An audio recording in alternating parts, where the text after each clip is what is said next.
বাজে সকাল 8টা। আমরা সবাই বেরিয়ে পড়েছি। বাইরে দেখতেই পাচ্ছ প্রচুর রোদ উঠে গেছে। বেরিয়ে পড়েছি, সকালে কিছু খাওয়া হয়নি, তাই দাঁড়িয়ে পড়লাম একটু চা খেতে। চাটা খেয়ে নিই, চাটা খেয়ে আবার বেরোবো। কোথায় যাচ্ছি, কে যাচ্ছি, পুরো ভিডিওটা দেখতে থাকো, তাহলেই তোমরা বুঝতে পারবে। আর এই দেখো চা খেতে বসে কাদের আগমন ঘটেছে এখানে।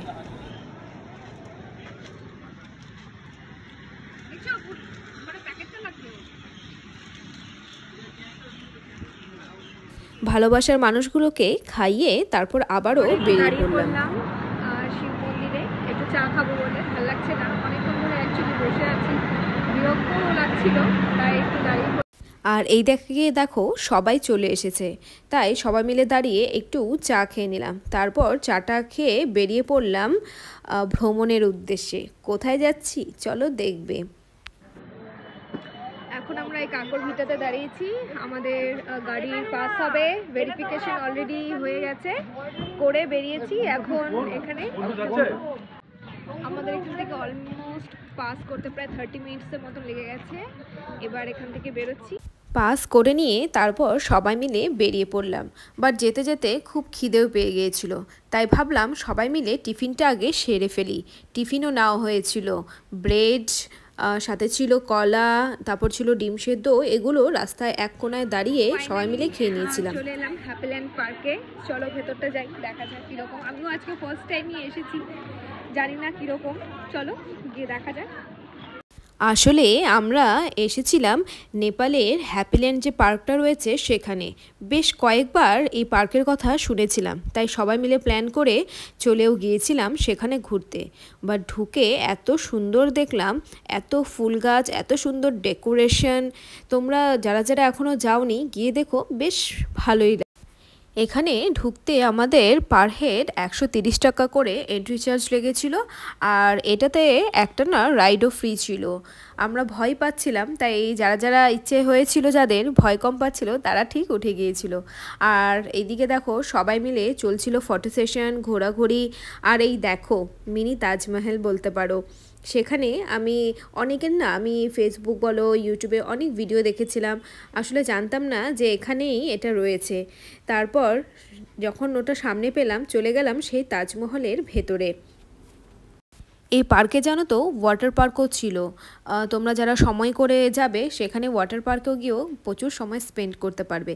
আর সবথেকে ভালো লেগেছিল ওই দোলনাটা। আর চারপাশটা যেন এত সুন্দর, এতটা বড় এই পার্কটা, প্রচুর ঘোরার জায়গা। ঘুরতে ঘুরতে মনে হচ্ছে পুরো হাঁপিয়ে যাচ্ছিলাম, তাও আমাদের মনে হচ্ছিল যে ঘোরাটাই শেষ হয়নি। আর এখানে যে লেকটা ছিল, এখানে দেখো মাছের কত রকমের প্রজাতি তোমরা দেখতে পাবে।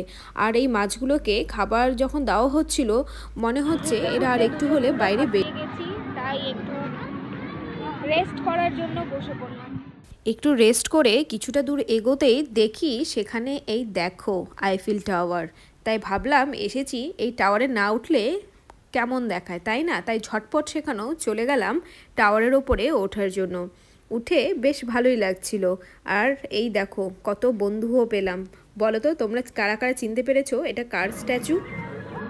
দেখতে পেয়েছো কার সঙ্গে দেখা হয়ে গেল, খুবই চেনা পরিচিত একটা চেহারা। এই দেখো আরো এক বন্ধুর সঙ্গে দেখা।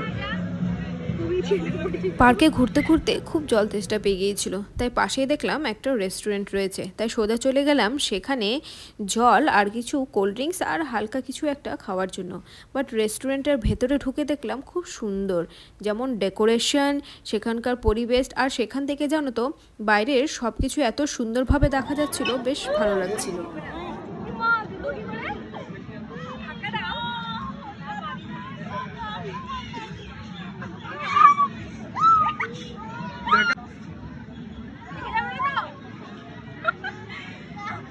প্রথম দিকে এই দোলনাতে উঠতে একটু ভয় পাচ্ছিলাম, তারপর যখন একবার চড়ে গেলাম তারপর দেখলাম বেশ মজা লাগছিল, তাই একটু বেশি বেশি করেই দুলছিলাম।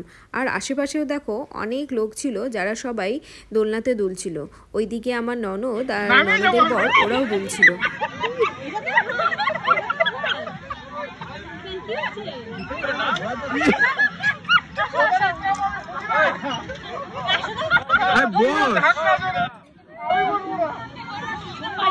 আস্তে আস্তে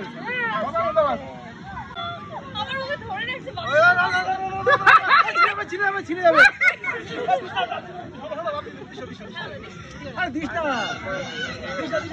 এরা দুই ভাই দোলনায় চড়তে যে কি ভয় পায় তোমরা ভিডিওটা দেখে আশা করি বুঝতেই পেরেছো।